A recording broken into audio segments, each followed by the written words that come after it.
Friends नमस्कार जोहार। सुबह सुबह का टाइम है, यहाँ से बाबू का हो गया स्कूल खुल गया है, हो गया क्या स्कूल खुल गया है और लंच के लिए प्रिपरेशन हो रहा है। आलू गोभी मटर का सब्जी। यहाँ कुकर गर्म हो गया, मम्मा और ये रहा मटर, ये रहा आलू और यहाँ पे मम्मा प्रिपरेशन चालू कर। सुबह सुबह सबसे आसान तरीका है बनाने का सब्जी, आलू गोभी और ये गया मटर।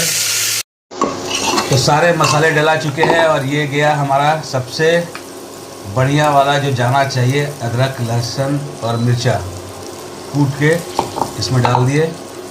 करना क्या है, बस बढ़िया से मसाले के साथ फ्राई कर लेना है सबको, पानी डाल के और सीटी लगा देना है और हमारा आलू गोभी मटर का सब्जी हो गया तैयार।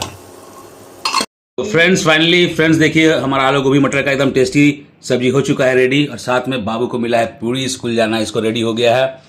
ये देखिए मस्त है मस्त है सब्जी और पूरी।